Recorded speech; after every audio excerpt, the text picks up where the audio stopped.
France is burning, the fire is fueled by people's growing anger. Refugee एक बहुत बड़ी international problem है।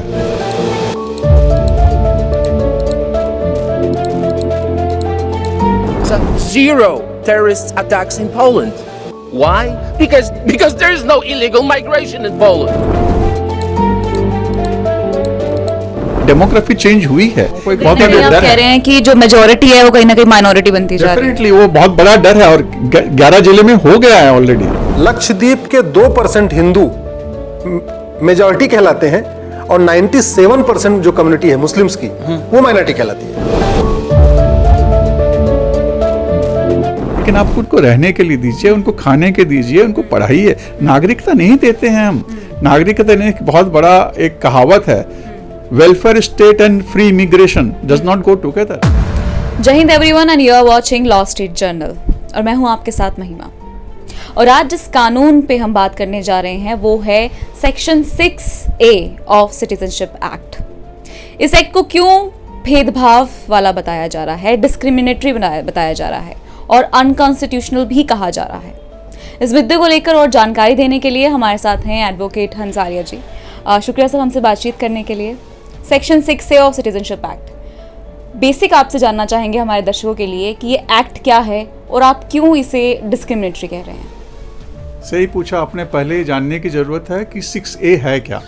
6A कहता है कि इंडिया में जितने लोग बांग्लादेश से आए हैं और जब आए थे 25 नवंबर 1971 के पहले जो लोग आए हैं, जो असम में आए हैं, उनको असम की नागरिकता नहीं, असम की कोई अलग से नागरिकता नहीं होती, हिंदुस्तान की नागरिकता दी जाएगी। करीबन 40 से 50 लाख लोग आए थे और ये आए थे 25 मार्च 1971 के पहले, जब बांग्लादेश नहीं था, जब ईस्ट पाकिस्तान एक पाकिस्तान का हिस्सा था, वहाँ से आए थे। जो पाकिस्तान के लोग इंडिया में आए हैं, इलीगली आए थे सारे लोग। हिंदुस्तान की बहुत जगह आए थे बिकॉज वहाँ पर कुछ भी प्रॉब्लम चल रही थी। असम में आए, वेस्ट बंगाल में आए, मेघालय में आए, अरुणाचल में आए, त्रिपुरा में आए, जो बांग्लादेश या ईस्ट पाकिस्तान की बॉर्डर स्टेट्स में आए, सब लोग आए थे। उनको किसी को भी नागरिकता नहीं जा रही है, सिर्फ असम में जो लोग आए हैं उनको नागरिकता दी जा रही है। मैं जानना चाहता हूँ तो स्टेट ऐसा डिस्क्रिमिनेशन क्यों कर रही है असम के लोगों के साथ। 50 लाख, असम की पॉपुलेशन 3-3.5 करोड़ है, उसमें यदि 50 लाख विदेशी आके उनको नागरिकता दी जाए, सारी डेमोग्राफी स्टेट की बदल जाएगी। जो हमारा स्टेट्स है, हमारे ऑन लिंग्विस्टिक बेसिस स्टेट्स है, असम के असमीज लोग के लिए है, वेस्ट बंगाल में बंगालीज है, बिहार के है, सब हमारे लिंग्विस्टिक बेस में स्टेट्स है। स्टेट की डेमोग्राफी बदल जाएगी सारी। यही एक बहुत बड़ा मुद्दा है हमारे लिए कि सुप्रीम कोर्ट में कहने के लिए असम के लोगों के साथ भेदभाव किया जा रहा है इस कानून के तहत। सर, तो जैसे आपने बताया कि उस टाइम पे इन लोगों को नागरिकता दी गई थी, तो वो क्या दौर था और किस तरह से इनको ये नागरिकता मिली?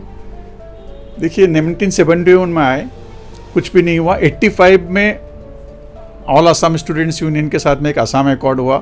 मुझे नहीं पता कि किस हालत में क्यों किया गया ये अकॉर्ड, बट अकॉर्ड किया गया कि 71 के पहले जो आए हैं उनको 2 फेजेस में नागरिकता दी जाएगी।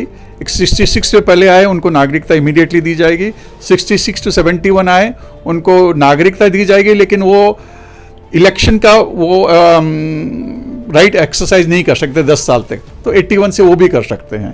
तो 85 में कानून आया ऐसा और उसको बताया गया कि ये सिटीजनशिप सारे बन जाएंगे। और एक चीज़ बहुत इंपॉर्टेंट नोट करने वाली है, जब ये लोग आए तब ये लोग पाकिस्तानी सिटीजन थे।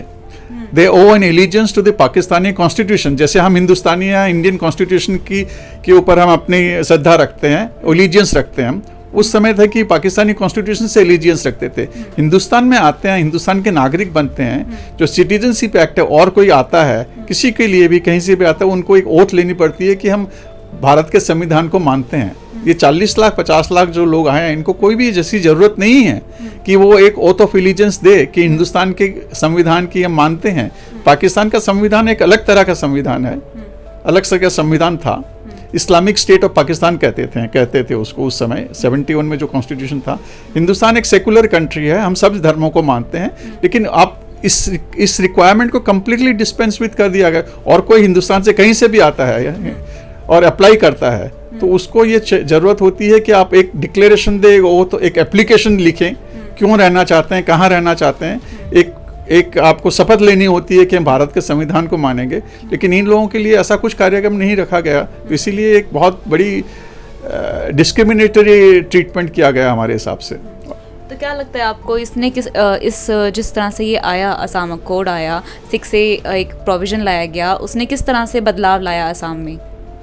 असम में बहुत बड़ा बदलाव आया है, ये ऑफिशियल रिकॉर्ड्स है, उस समय की गवर्नर की रिपोर्ट है, गवर्नमेंट ऑफ इंडिया की रिपोर्ट्स हमने लगाई है सुप्रीम कोर्ट में।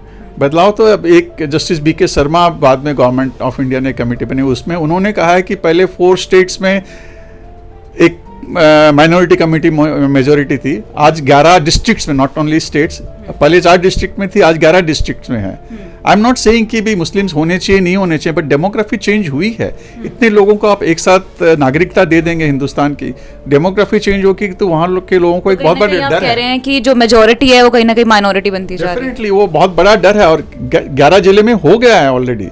जो मेजोरिटी थी वो माइनॉरिटी हो गई है। वहाँ की एक ट्राइबल कम्युनिटी होती है, एक अलग से शेड्यूल बना हुआ है वहाँ के ट्राइबल्स के लिए। वहाँ के ट्राइबल्स के लिए भी अब कोई रेस्ट्रिक्शन नहीं, वो आके उनको नागरिकता दी जाती है, तो एज ए नागरिक आप सारे अधिकार एक्सरसाइज करते हैं। और कहीं वर्ल्ड में ऐसा नहीं है। रिफ्यूजी एक बहुत बड़ी इंटरनेशनल प्रॉब्लम है। लोग कोई भी जानबूझ के नहीं आते अपना घर छोड़ के, मजबूरी में आते हैं, लेकिन आप उनको रहने के लिए दीजिए, उनको खाने के दीजिए, उनको पढ़ाइए। नागरिकता नहीं देते हैं हम। नागरिकता देने की बहुत बड़ा एक कहावत है, welfare state and free immigration does not go together, एक बहुत बड़ी कहावत है। तो आप किसको आप प्रायोरिटी देंगे, वेलफेयर स्टेट को देंगे या फ्री इमिग्रेशन को देंगे? जितने वर्ल्ड में कंट्रीज है, 200 कंट्रीज है, मुझे ऐसा नहीं लगता, I was trying to hard, कोई ऐसा कंट्री है जिसमें एंड ब्लॉक सिटीजनशिप रिफ्यूजीज को दिया गया। उनको सुविधा देते हैं रहने की, खाने की, पीने की, एजुकेशन की, बच्चों की। और रोहिंग्या केस में मैं बताना चाहूँगा आपको, 1951 का एक UN रेजोल्यूशन है रिफ्यूजीज के ऊपर, 67 में प्रोटोकॉल है, उसके तहत बहुत सारी सुविधाएं दी जाती है जो रिफ्यूजीज आते हैं। उस जो सिग्नेटरीज है, 167 सिग्नेटरीज है, हिंदुस्तान सिग्नेटरी नहीं है उसमें। और गवर्नमेंट ऑफ इंडिया ने एक बहुत बड़ा मुद्दा उठाया था सुप्रीम कोर्ट में रोहिंग्या के केस में कि हम सिग्नेटरी नहीं है तो हमें ज़रूरी नहीं है, हम कोई भी फैसिलिटी देना भी जरूरी नहीं है इंटरनेशनल कोवेनेंट को, हम साइन नहीं किया, हमारी देश की प्रॉब्लम अलग है। लेकिन सो फार एज ये लोग 51 से पहले जो इस पाकिस्तान से लोग आए हैं, उनको सबको नागरिकता दे दी जा रही है। ये बड़ा दुर्भाग्य की बात है मेरे हिसाब से। सर, एक ये भी आर्ग्यूमेंट्स आता है बहुत लोगों की तरफ से, जो इलीगल इमिग्रेंट्स हैं और इनका कनेक्शन जो है क्राइम, नंबर ऑफ क्राइम्स में, वो कहीं ना कहीं भी मिलता हुआ नजर आता है। तो आपकी इस मुद्दे पर क्या राय है?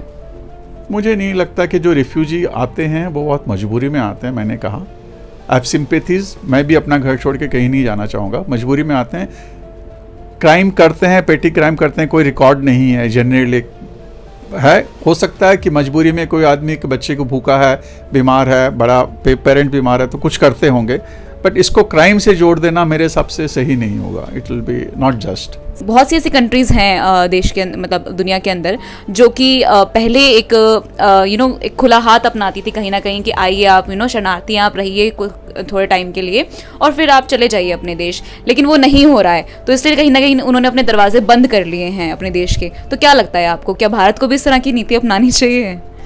देखिए, रिफ्यूजी पॉपुलेशन प्रॉब्लम एक ग्लोबल पॉपुलेशन है, प्रॉब्लम है। आप कितने लोगों को रख सकते हैं, आपको ये असेस करना पड़ेगा। एक एग्जांपल देना चाहूँगा छोटा। मेरे घर में किचन बनता है, खाना बनता है, 100 लोगों को खिला सकता हूँ मैं। मेरा देश है, मैं 100 लोगों को, 140 करोड़ लोगों को खिला सकता हूँ। उसमें यदि 2 करोड़ लोग और आ जाएं, हम सबको खिलाने का तो जिम्मेवार, हमारी फर्स्ट रिस्पॉन्सिबिलिटी बनती है जो हमारे घर में रह रहे हैं। हमारी 140 करोड़ की जनता, उसके लिए फर्स्ट रिस्पॉन्सिबिलिटी है। तो एक बहुत बड़ा, और गवर्नमेंट बहुत स्ट्रिक्ट है इसमें, एक्सेप्ट असम। मैंने भी रिसर्च किया है, हिंदुस्तान करीबन 4 से 5,000 नागरिकता देती है हर साल में। अभी लेटेस्ट 2020, 2021, 2022 के गवर्नमेंट ऑफ इंडिया के ऑफिशियल रिकॉर्ड हमने सुप्रीम कोर्ट में लगाए हैं। उसमें देखा गया है कि वो एप्लीकेशन करना पड़ता है, आप उसको प्रोसेस करते हैं। 4 से 5,000 लोगों से ज़्यादा नागरिकता एक साल में नहीं देती है। तो आपने एक झटके में 40 लाख लोगों को नागरिकता दे दी, तो कोई लॉजिक नहीं समझ में आता मुझे इसका। तो आप नागरिकता तभी देते हैं कि जब आप लगता है कि कोई आया है, रहने लायक है हमारे देश में, प्लीज़ रखिए आप। But case to case basis पे स्क्रूटिनी करके फिर नागरिकता दी जाती है, एप्लीकेशन होती है, प्रोसेस होता है। चकमा के लिए कहते हैं कि अरुणाचल में आए चकमा रिफ्यूजीज थे, उसके लिए बहुत सालों से सुप्रीम कोर्ट्स में भी चल रहा है कि उनको नागरिकता देनी चाहिए। गवर्नमेंट, स्टेट गवर्नमेंट अपोज कर रही थी, सेंट्रल गवर्नमेंट कर रही है, कुछ कमेटी भी नहीं है, कुछ फैसिलिटीज दी जाती है, बट नागरिकता नहीं दी जा गई है उनको। तिब्बतन्स आए हैं, तिब्बती की रिफ्यूजी पॉलिसी है हमारी हिंदुस्तान की, बहुत सारी फैसिलिटीज़ दी गई है, फैसिलिटीज़ दीजिए, ह्यूमैनिटेरियन ग्राउंड पर रखिए। हमने कोविड के टाइम में वैक्सीन दिया ग्लोबल को, कोई प्रॉब्लम नहीं है, बट आप कहेंगे जी हम आपको तो नहीं वैक्सीन देंगे, हम उनको देंगे, दैट्स नॉट एक्सेप्टेबल। तो क्यों section 6A citizenship of act को लेकर ये कहा जा रहा है कि ये भेदभाव करता है और ये क्यों अनकॉन्स्टिट्यूशनल है, इन सब के बारे में एडवोकेट अंसारी ने आपको बताया। अब इन्हीं तरह की कानून की बारीकियों को जानने के लिए आप देखते रहिए लॉ स्ट्रीट जर्नल।